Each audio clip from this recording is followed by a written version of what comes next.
Relationship anxiety common individual experience है जो कि बहुत से इंडिविजुअल्स अपने रिलेशनशिप में एक्सपीरियंस कर रहे होते हैं, जिसकी बुनियादी वजह फियर, डाउट, जेलसी होती है और बहुत सारे रीजंस हो सकते हैं। इस रिलेशनशिप एंजाइटी को किस तरह ओवरकम किया जा सकता है, इस वीडियो के अंदर मैं आपके साथ कुछ स्ट्रैटेजीज शेयर करूंगा। Step number 1, self awareness. Try to build self awareness in your relationship. कि आपके रिलेशनशिप में एंजाइटी आ कहाँ से रही है, वो वजूहात क्या हैं जिसकी वजह से आप अपने पार्टनर के ऊपर डाउट कर रहे हैं या आपको ऐसा लग रहा है कि शायद वो सही नहीं कर रहा है या मेरे साथ गलत हो रहा है, वो वजह क्या है। इनफैक्ट हजरत अली भी कहते हैं ना, जो अपनी कीमत नहीं समझ पाता वो दूसरे की वैल्यू को भी अंडरस्टैंड नहीं कर पाएगा। बहुत से लोगों के अपने खुद के ट्रिगर्स होते हैं, बहुत से लोगों की अपनी खुद की प्रॉब्लम्स होती है जिसकी वजह से उनको दूसरों में भी प्रॉब्लम्स नजर आ रही होती हैं। जब तक आप अपने आप को एक बेहतर कंडीशन, एक बेहतर स्टेट में नहीं ला पाएंगे, आप कभी भी दूसरे की स्टेट को भी जज नहीं कर पाएंगे। ये बहुत ज़रूरी है कि रिलेशनशिप एंजाइटी को ओवरकम करने के लिए आप अपनी सेल्फ अवेयरनेस पे काम करें, आप अपनी मेंटल स्टेट को काम रखें, आप अपनी स्टेट को पहले चेक करें कि मेरी स्टेट तो कोई नेगेटिव नहीं है। बहुत दफ़ा हमारा पार्टनर नेगेटिव हो ना हो, क्योंकि हमारे अंदर कहीं ना कहीं नेगेटिविटी होती है तो हम उसको नेगेटिव लेंस से देख रहे होते हैं, जैसे एक साइकोलॉजी में कहा जाता है हिंज साइड। बहुत से लोग हिंज साइड से अपने रिलेशनशिप को देख रहे होते हैं कि शायद मेरे साथ पहले ये गलत हुआ था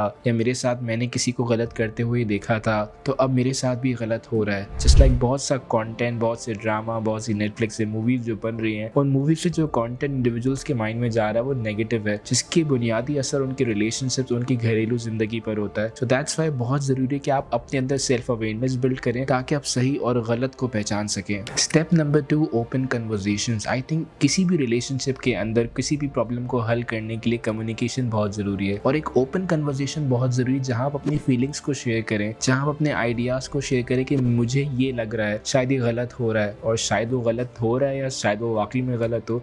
जस्ट लाइक आप अपनी एंजाइटीज का इजहार करें कि वो कौन से ऐसे ट्रिगर्स हैं जिसकी वजह से आप सामने वाले पार्टनर के साथ डाउट में जा रहे हैं। इट्स नॉट लाइक कि आप डायरेक्टली शेयर कर दें, आपको ये पता होना चाहिए कि कम्युनिकेट करना कैसे, कम्युनिकेट करना कब है, टाइमिंग क्या होनी चाहिए, मौका क्या है, महल क्या है, ये बहुत ज़रूरी है। और मैं समझता हूँ कम्युनिकेशन बहुत ज़रूरी रिलेशनशिप के अंदर, और एक ओपन कम्युनिकेशन। जब आप एक ओपन कम्युनिकेशन अपने रिलेशनशिप के अंदर लेकर आते हैं, आप अपनी एंजाइटीज़ को, अपनी फीलिंग को डिस्कस करते हैं, तो मैं समझता हूँ आपका पार्टनर भी उस पॉइंट पर आ जाता है जहाँ वो सपोर्ट करता है या वो उस चीज़ को अंडरस्टैंड करने लगता है। तो ये बहुत ज़रूरी है कि आप अपने रिलेशनशिप के अंदर एक ओपन कम्युनिकेशन को बिल्ड करें। Strategy number 3, reflect on your past experiences. जैसे कि मैंने पॉइंट नंबर 1 में बात की कि बहुत से लोग हिंज साइड से अपने रिलेशनशिप को देख रहे होते हैं, बहुत से लोग बहुत से एक्सपीरियंसेस कैरी कर रहे हैं अपने सबकॉन्शियस के अंदर, और हमारी जो लाइफ है वो प्रोग्रामिंग से ड्राइव हो रही है जो कि हमारे सबकॉन्शियस के अंदर इंस्टॉल्ड है। सो ये बहुत ज़रूरी है कि हम अपनी रीप्रोग्रामिंग करें, हम अपनी मेंटल फ्रेमवर्क्स को चेंज करें। किसी भी सिचुएशन के बारे में, किसी भी पर्सन के बारे में, यूजुअली कोई भी इंसान बुरा नहीं होता, उसकी आदतें बुरी होती हैं, लेकिन हमें बचपन से बताया गया कि लोग बुरे होते हैं, लोगों की आदतें बुरी नहीं, लोग बुरे, माहौल बुरा, कल्चर बुरा। ये सब बातें ठीक है, बट इंडिविजुअल्स का रिस्पॉन्स बहुत मैटर करता है। सिमिलरली रिलेशनशिप में आपके पार्टनर का बिहेवियर आपके हाथ में नहीं है, आपका पार्टनर आपके साथ किस तरह बर्ताव कर रहा है आपके हाथ में नहीं है, लेकिन आप अपने बिहेवियर को कंट्रोल कर सकते हैं, आप अपने बिहेवियर को बेहतर से बेहतर कर सकते हैं। हमारे यहाँ हजारों ऐसी एग्जाम्पल्स आपको माशरे में नजर आएगी कि एक पार्टनर का बिहेवियर बहुत खराब था पर दूसरे पार्टनर ने सब्र किया, यानी स्ट्रैटेजाइज किया, उसके बिहेवियर पर काम करने की कोशिश की, उससे वो वैल्यूज लर्न करवाने की कोशिश की through his behaviour, through his patience, and वो चीजें वक्त के साथ साथ पेशेंस हुई और वक्त के साथ साथ कंट्रोल भी हुई।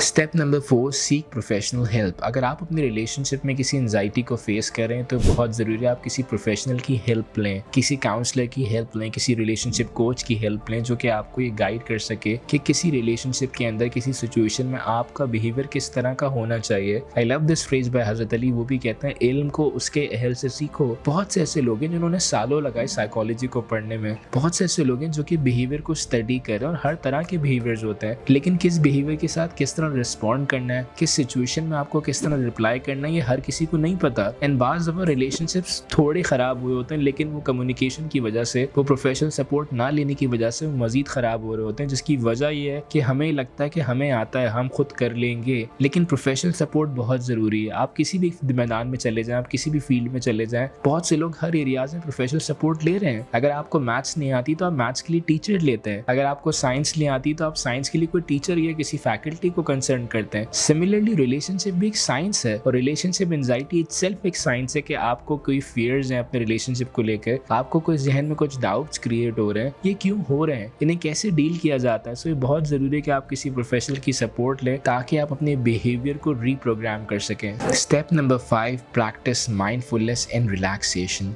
ये बहुत ज़रूरी है कि आप किसी भी सिचुएशन में हो, रिलेशनशिप एंजाइटी को खास तौर पर ओवर करने के लिए माइंडफुलनेस एंड रिलैक्सेशन बहुत ज़रूरी है। Just like you can do meditation, you can do yoga, you can do deep breathing exercises, कोई भी ऐसी चीज़ जो कि आपकी मेंटल स्टेट को काम डाउन करती है, आपको काम डाउन करती है, आपकी स्टेट को काम डाउन करती है, वो आपकी रिलेशनशिप एंजाइटी को भी काम डाउन करेगी। तो ये बहुत ज़रूरी है कि आप माइंडफुलनेस और रिलैक्सेशन की वैल्यू को अंडरस्टैंड करें, बिकॉज आने वाले दौर में जो ज़्यादा चैलेंजेस इंडिविजुअल फेस कर रहे होंगे वो उनकी वेल बीइंग से है, उनकी मेंटल वेल बीइंग से है। Next strategy, patience and trust. It's really important कि आप अपने रिलेशनशिप के अंदर पेशेंस एंड ट्रस्ट की इंपॉर्टेंस को समझिए। I love this phrase by Hazrat Ali. वो कहते हैं ना, सब्र वो सवारी है जिसके सवार कभी गिरा नहीं करते। ये बात समझना बहुत ज़रूरी है। किसी भी रिलेशनशिप के अंदर सब्र और यकीन की एक अहमियत है। जब तक आप अपने पार्टनर पर ट्रस्ट नहीं करेंगे, आपको कैसे पता चलेगा कि वो पार्टनर सही भी है गलत। हजरत अली भी कहते हैं ना, जब भरोसा करो तो टूट के करो। या तो तुम्हें कोई सच्चा दोस्त, सच्चा पार्टनर मिल जाएगा, या तो कोई सच्चा लेसन मिल जाएगा, पर ये बहुत ज़रूरी है कि आप सब्र और यकीन की अहमियत को समझें। इसकी वजह से भी आपकी सोशल एंजाइटी में कमी होगी।